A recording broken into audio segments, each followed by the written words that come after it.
Ah oui, bien aimé. Il n'y a pas de problème à avoir un amour personnel, avoir un amour de soi.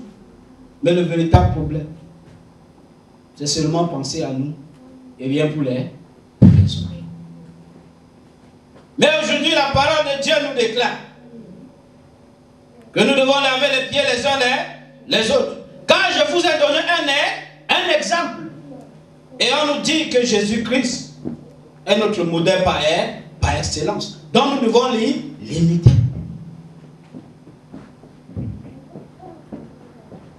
Aujourd'hui, tu parles avec quelqu'un, parce qu'il ne te connaît pas, il dit à qui tu t'adresses? Tu t'adresses au pasteur. Qu'est-ce qui montre que tu es pasteur? Parce que c'est le titre ou bien parce que tu es prêt à servir.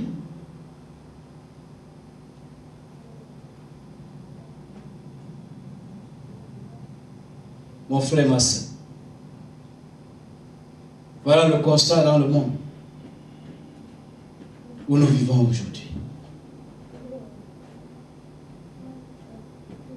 Et le Seigneur m'a fait faire un constat. Avant,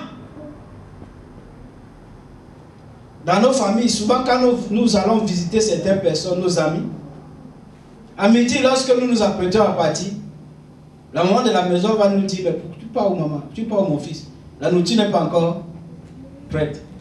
Elle va encore cuire, n'est-ce pas? N'est-ce pas? Mais aujourd'hui, quand tu es dans la maison et que midi te trouves là-bas, on te dit, mais qu'est-ce que tu fais ici à midi? Il faut partir. Voilà le monde dans lequel nous vivons. N'est-ce pas? Et qu'est-ce qui se passe? Pendant que les églises croissent, chaque maison est devenue une église. Et cette philosophie, à savoir avoir l'amour du prochain, diminue. C'est un paradoxe. C'est un paradoxe. Et je suis en train de faire des analyses, je suis en train de récolter des données statistiques pour voir, pour analyser. Et pour faire une très bonne étude. Pourquoi est-ce que cet amour pour le prochain a diminué? Alors que ça devait être l'opposé. Pendant que les églises sont en train de croître, il faudrait que cet amour croisse aussi. Mais ce n'est pas le cas. Et Jésus nous a bien dit que c'est un exemple qu'il nous donne. Et la Bible nous dit, dans Romains, chapitre 13,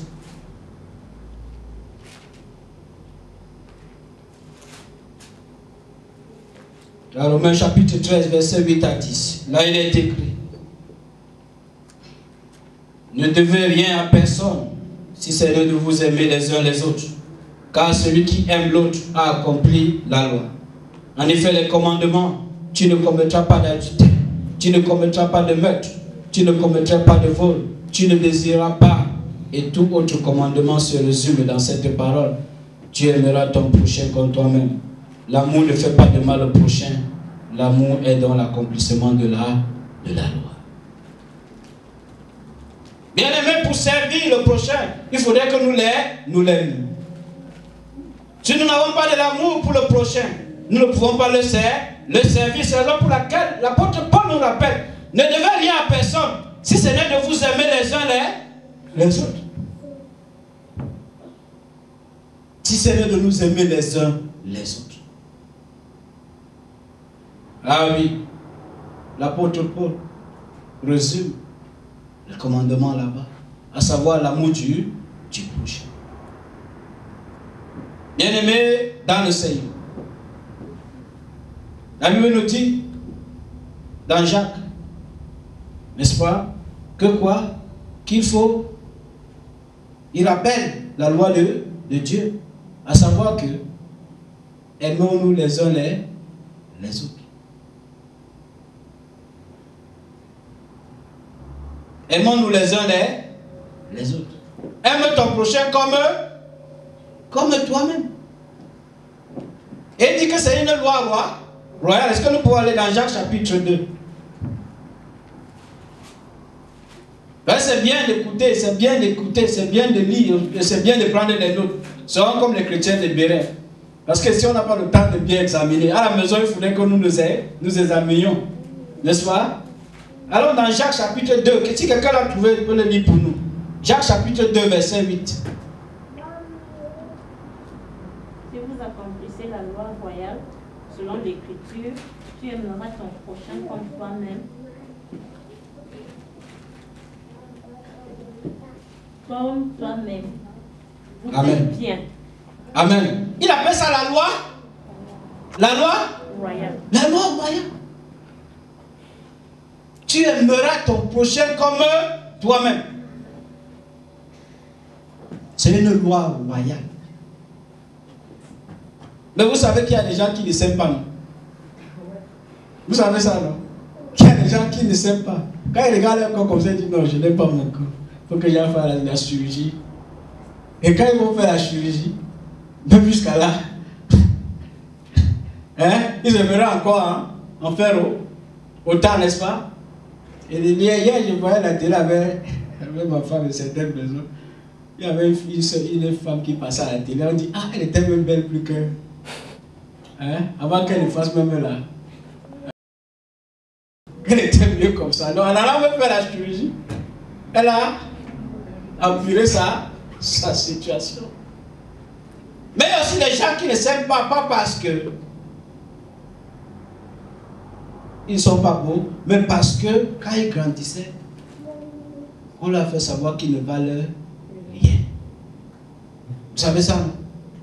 Qu'il y a des personnes qui, parce que les parents, les amis, les enseignants ont dit que tu ne vaux rien. Et ils ont pris ça dans leur mental. Ils ont mis ça dans leur mental et ils ont accepté ces paroles. Et aujourd'hui, ils ne s'aiment pas. Ils disent que moi, je ne vaux rien. Jésus ne s'adresse pas à ces personnes en disant que aime ton prochain comme toi. Mais parce que s'ils ne s'aiment pas déjà, ils ne peuvent pas aimer le prochain. Mais Jésus s'adresse à nous. Parce qu'il sait, quand nous avons cet amour personnel, quand nous aimons, c'est à nous qu'il s'adresse. C'est à toi qu'il s'adresse, mon ami. C'est à moi qu'il s'adresse.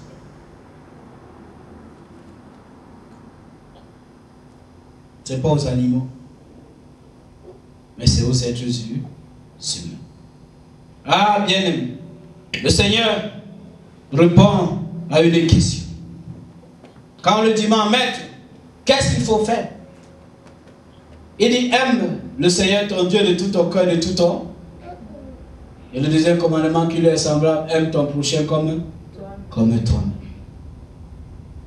Jésus, au travers de cette réponse, nous fait comprendre que notre existence dépend de ces deux commandements. Donc dépend de l'amour envers Dieu et l'amour envers le prochain.